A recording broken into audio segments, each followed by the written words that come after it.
a pretty impressive performance. I know you hold yourself to a very high standard, but that seemed pretty flawless. As you sit there right now, how do you feel about things tonight? No, I feel great. Just love to start off strong on the first ever UFC BJJ. I mean, even being on this, this is a crazy opportunity, and I'm just so grateful. I was going to ask you, I mean, you've been competing at a high level for so long in your life, but to be in this, like you said, the first UFC event in Las Vegas, family, friends, everybody in it. Nerves tonight, special feeling, what was it like for you? It actually was the weirdest feeling I've had before any match, fight, any tournament, because we were in Vegas and it's a UFC event, and this is my dream since I was a little girl. So I actually was more pumped up, and it felt like I was supposed to be here, I'm supposed to be in this position I am right now, and I got a little nervous right before, but even walking out and hearing the music and hearing my family and my friends and teammates and coaches, I can't do anything else but smile, because it just feels so unreal that I'm already here. Yeah, spectacular. You proved you belong here. How close was it in the first? Did you think you were going to have the submission in the first round? Yeah, I did. I kept getting into that head and arm position, and I genuinely thought I was going to get it. I just should have pushed her head to my elbow a little more. Just small details I got to work on when I get back on the mat for training. But Coach McGregor and my dad, they literally talked in the round I was listening to them. When she bellies out and she turns into you, she's going to go right into the darce, and she walked right into it. Worked out perfectly. As you said, this first UFC event, what'd you think of the competition surface itself? Obviously, everybody's kind of getting used to that. What did you think of it? Being at such a high level with wrestling, and now I feel I'm at a high level with jiu-jitsu, being in the same room with Mikey and Andrew Tackett is on the other side of the room, it just feels so surreal. I honestly can't explain it, that I could even be on a level with these people, in the same room with them. It's just crazy, and I'm just so grateful that I'm here. That's awesome. Last thing for me, I mean, we know the ultimate dream, right? But I mean, you're fighting mixed martial arts, you're doing submission grappling, wrestling has still been part of your life as well. What is the plan? I mean, do you feel like you have to specialize at some point and just go down one path, or do it all? What's the plan for you? I mean, my plan's working right now. I'm just doing all three all the time. Got U23 Worlds in October for wrestling, made Team USA, wrestling in Serbia. Got my fight in July, my 4th pro fight. I just love doing all three, and if it gets to the time, let's say 2028 comes around and I'm in a really good spot for the Olympics, and right now I'm ranked number 3 in the country for the senior level athletes, not even collegiate. And if that time comes around, then maybe we gotta specialize for Olympics. But I'm just living my day by day and just being present in the moment. So if that time comes, we'll think about it later. Right here. You're talking about, grappling, MMA, collegiate wrestling, possibly Olympics. Just how do you, doing them all at the same time, how do you deal with avoiding burnout then? Because it's something to do, go to school, but to do something physical all the time must, wear on you. Being at North Central and wrestling with Joe Norton and Grant Zaman, have my 2 head coaches, they do such a good job not burning me out. And if I don't need to wrestle a tournament because it's not anything on my ranking or regionals or nationals, why do it? Or if we need to take a couple days off from practice, they're so good at just making sure that we're training properly and smart and not getting injuries. And it's the same when I come back home and I'm training for jiu-jitsu. My dad and my coaches are just really good with my training, and they do such a good job with making me feel not burnt out. And then it's one thing to be in a collegiate match and have the last name Mir. It's another thing to be competing under something with the 3 letters UFC. So are you ready for girls and women, they might want to match up with you because you do bring attention, second fight of the night, and you might be one of the only prelim people we talk to. So you might bring the attention that they might not get if they face someone else. So I guess, are you ready for people are going to want to match up with you, thinking they can make a name off yourself? Oh, I've dealt with that since I was younger. When I was actually younger, I wasn't allowed to compete in my first ever jiu-jitsu tournament till I was a green belt, because my dad was freaking out, your name, they're gonna try to rip your arm off, or you're gonna go, when I wrestled boys in middle school, how would have guys that were in high school and dropped down to middle school division just to try to beat me up? And I've dealt with that my whole life, so I'm honestly used to it just because of my last name. And my dad's been really good preparing me for that like my whole life. Well, to kind of go off of that, what's it like? Because your dad is probably one of the sharpest minds we've had in this sport, just from the beginning to now. What's it like to just be around him all the time? Because is it just constantly talking about like techniques and tactics, or is he sometimes just have you pump the brakes and just be dad sometimes? This is actually so funny you say that. In my parents' bedroom, they have carpet, so it'll be like a normal Tuesday night, like after training, and he's just in the room. He's like, Bella, like I was like imagining this like in half guard and like going to octopus and grabbing the foot, and I'm like, this guy like never takes a break, ever. Like he props his iPad up while he's sleeping, listening to philosophy, jiu-jitsu matches, like just hearing it while he's sleeping, because he's saying, oh, they did a science study where if you're sleeping and you're listening to this, like you're getting so much information. And I'm just like he's just on a different level, like of like dedication with his like intellect and his love for the sport. Like I've never met anyone like that, like ever in my life. Do you think he'd ever come back to commentating, like for stuff like this? Oh yeah, he wants to. He wants to commentate. He wanted to commentate for this, but I think just having me on the card, it would kind of been weird, like trying to coach me and commentate. But no, he wants to commentate for MMA and jiu-jitsu. Like that's just his passion. And he was just telling me yesterday, he's like, man, like I can't wait for my knee to feel better so I could go back to doing like IBJJF Masters. I'm like, do you want to like take some time off? like you're like kind of beat up from fighting for 25 years, but he doesn't see it that way. He just loves to do it. Have you started breaking down your upcoming opponent for Fury FC? Yeah, we actually were breaking her down before this match because we were told her name first before Carol's. But yeah, no, I've been training for that too. I was at sparring last week. I just didn't spar today because I had the match today. If I didn't have the coaches that I have right now, I probably would have went to sparring this morning.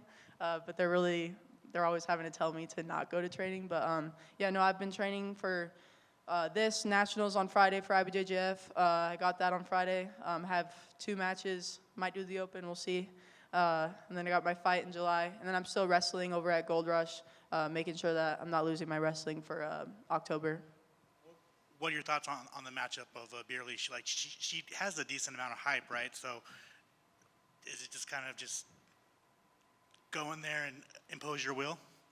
Oh yeah, no, my coaches were really good at breaking people down, and we know that she loves to bang up on her feet, and we're just working a lot on our angles on our feet and working with our jab and getting to our shots. And my training partners over at the UFC PI, they're really good at imitating her for my sparring rounds, and yeah, no, I've just been prepping for her. And for anybody that hasn't been up to date on your college wrestling career, what's kind of like the footnotes of it thus far? Like accolades? Yeah. Yeah, so NCAAs, I got runner-up this year. And then US Open, I also got runner-up. So going into the collegiate year for NCAAs this year, ranked number 1 in the country. And then the senior level for wrestling, ranked number 3 or 4. So, yeah. Congrats. Thank you. Hey, Bella, back here. Oh, wait, I'm also U23 national champion, world team member. Sorry. I forgot about that. That was just all this year, though. But yeah, so got my second All-American title this year. Yeah, U23 all champ and world team member. Am I missing anything? Pretty good when you can't remember it all. Yeah, it's something like that. Back here, Bella. Yeah. Congratulations. I'm curious, going back to that with the college stuff, obviously, the last couple of years, athletes being able to just really take advantage of the NIL deal now. Obviously, first UFC, NIL athlete. Can you just talk a little bit about how that works and just what it's been able to do for you and your career in college over there? Yeah, so the UFC and Dana, they just helped me out with school, so and my housing, and they also give me entry to facilities like the Apex and the PI, and I'm able to get on the icon meals and the supplements. So I like get like a lot of like the benefits that the fighters do. Just not fighting in the UFC right now, but in the future, of course. And then I did want to ask, obviously, your dad, a lot of history with the company and all that. I'm assuming growing up, plenty of the belts and the other stuff have been around the house. Did you get to walk through the hallway and see his jersey when he coached the show and everything? Yeah, I love walking like through the PI and like seeing his name, seeing his face like on the champion wall. It's just so cool, like living in his legacy. Like I feel like his legacy isn't over yet. Like still like coaching me and still being around the sport. I just love that I get to be a part of that. And he's one of the greatest. I don't think there's too many college athletes getting to compete and stuff like on UFC Fight Pass compared to the other sports. What do your friends and teammates in college think about everything you got going on this summer? Oh, they love it. They think it's so cool. I practice. Like we'll be at practice at North Central, and I'll like put girls in triangles and stuff just to like keep it fun. And I always will teach girls like from closed guard, like this is how you do an arm bar, or they want to like learn how to like do like a teep kick or anything. I just like love. I love like my teammates that support me and love being around it. Probably not so much now that you've been in college, but high school and maybe a little younger, did you ever feel like people were trying to step up to you because the last name Mir? Yeah, throughout my entire life, people always were trying to like hurt me or trying to like, I beat Bella Mir because of who she is. I've always just had that, and it's never like bothered me. Like I understand they want to like prove something. I just like love the competition. I love competing with people, and whoever it is, like I just love testing myself all the time. Congrats again. Thank you. Bella, you said something there interesting. Sometimes we hear children of athletes talk about being in their parent's shadow, but you said you're in his legacy. Why do you have that? It's the better mindset, obviously, but why do you have that mindset? Then sometimes we hear these people trying desperately to get away from their parent. Why do you have the mindset that you do? I think just growing up like that, like throughout my whole life, it's always been, that's Frank Mir's daughter. That's Frank Mir's daughter. Like, have a name. Like you could say Bella. So I've always just dealt with that. So instead of like going into fights and matches, like, she's not going to be as good as her dad. Her dad used to break their arms. She's waiting for them to tap. It's like okay.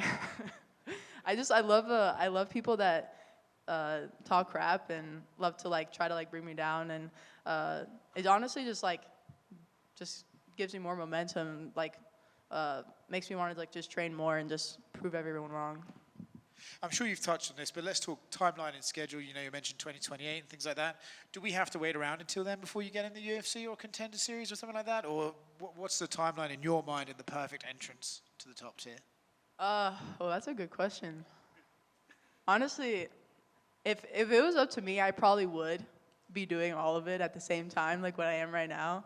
But I also feel like I see what, honestly, like if I had to be like super realistic, I feel like I'll have like a couple prelim fights for the UFC, and then once 2028 comes around, then I'll be like, okay, like is it okay if I don't fight just this year for 2028? I feel like I could see that happening, or I could see it happening just wrestling and doing jiu-jitsu and just fighting on UFC Fight Pass, and then signing with the UFC right after 2028. It's also Dana's call. I have meetings with him a lot, like what my future looks like and what he wants me to do. And he pushes college wrestling a lot, and he also pushes 2028. He wants me to go down that route too. So it's just a lot of talking like with people close to me and what's best. John, you might know this. You might be the first active UFC fighter to compete in the Olympics then, rather than the other way around. Probably. Yeah, because Sarah McMahon waited till after. So did Henry, and so did Kayla. That's why Dana's pushing it. He wants to. That's I mean, now that you say that, because I never thought about that, now I want to do that because I'm always trying to just push myself. So thank you for that. Now I'm going to actually do that. One of the coolest things, I think, when we interview your father, is obviously very smart. We can ask him one question, and he talks for 15 minutes. You're probably one of the only people in the world that can just say, "Dad, quiet." Do you ever, when you're at the house, do you ever get moments of silence, or do you ever have to say, Dad, stop, enough, I just wanna chill out, or do you just let him do his thing? No, I just let him do his thing. I'm not. Are you gonna tell him to be quiet? I'm not gonna tell him to be quiet. You could. We can. I don't think. I don't know. My dad's like super, super nice. Like I'm not like yes, he's like scary, but when he starts talking and like rambling about something, I just listen because he's always teaching me something, so I might as well listen. Well, you should go back and watch the post-fight on the video. There's a moment you could see the pride in his face. And we've been covering your father for over a decade. I remember when you used to come out and he'd be hitting mitts, and there you were running around, and he'd make everybody stop to watch you do some move. And you could see the pride on his face.